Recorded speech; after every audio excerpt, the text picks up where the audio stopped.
votre info, les stages montagne se font au niveau de Terre d'Aventure depuis 80. Ça fait 30 ans. Le cadre du stage, lui, il est sur 6 jours. Il est à 2 vitesses. La première partie, c'était 3 journées d'acclimatation qui se font donc en montagne avec 2 nuits en fuche. Ça, c'est déjà pour vous mettre dans l'ambiance et vous mettre dans ce contexte d'acclimatation à l'altitude. Mais ces 3 journées sont aussi très importantes puisqu'elles sont, c'est des journées d'initiation à la haute montagne. En fait, vous allez découvrir le domaine de la haute montagne. Tout ça, ça nous permet ensuite de mieux cibler l'ascension du Mont Blanc par rapport à votre niveau. Donc ça, c'est un plus. Ça, les dégaines, tu peux les laisser là. C'est vrai.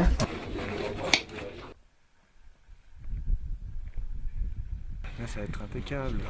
Ça comme distance, c'est bien là. Voilà. Après, je vais mettre la boussole dessus dès qu'on va marcher là. On va suivre un petit peu le tracé qui est symbolisé. Donc, on a pris un angle lié au nord de la carte. Le nord théorique de mon orientation, qui est la flèche noire. Je fais coïncider, puis après la flèche m'indique la direction. Donc j'ai le nord de la carte, donc je vais marcher dans cette direction-là. Ma direction théorique et ma direction pratique. On essaie pendant les 3 premières journées d'initier ces gens-là et donc de leur faire prendre conscience que la montagne, ça s'improvise pas. Il y a des choses à faire. Et on va avec nos outils, c'est-à-dire la corde, le piolet, les crampons, on va durant 3 jours leur faire découvrir le domaine de la haute montagne.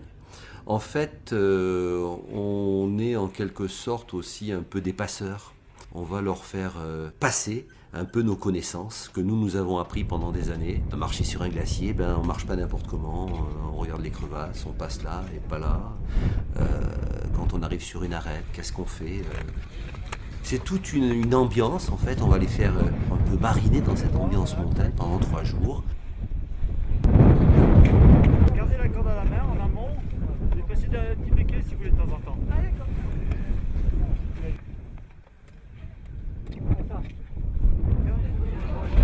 La deuxième vitesse de ce stage, c'est un peu la cerise, c'est le Mont Blanc.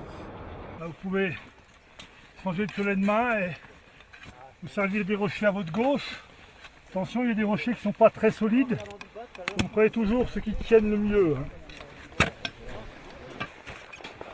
Maman. Nickel. Ça monte quand même. Ça monte. Ça monte. Mais on voit le refuge, alors on est content.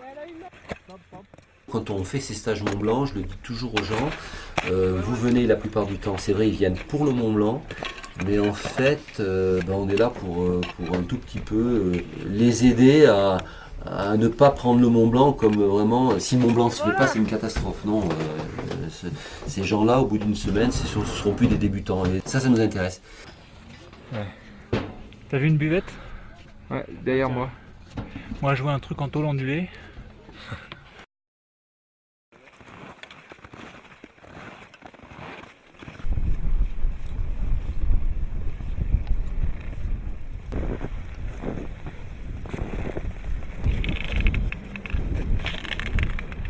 Hello, nous sommes à Valo.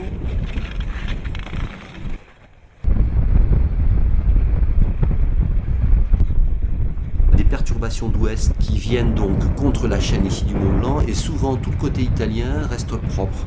Ce qui veut dire que quand le Mont Blanc ici est bâché, 9 fois sur 10 on peut aller sur le Grand Paradis et faire le sommet qui est un très beau sommet, ou le massif du Mont Rose avec aussi un massif et un sommet qui est très intéressant, la pointe Sumstein, ou on peut souvent aussi aller du côté de la Suisse avec le Bischorn qui est un sommet de 4000.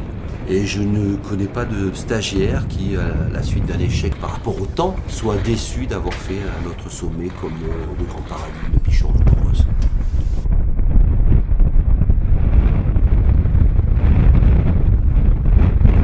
Mais je crois que c'est important, c'est que les gens se souviennent que par ce stage, ils ont découvert un monde et ils ont surtout découvert une façon de pratiquer la haute montagne en toute sécurité. Ça, pour nous, c'est très très important.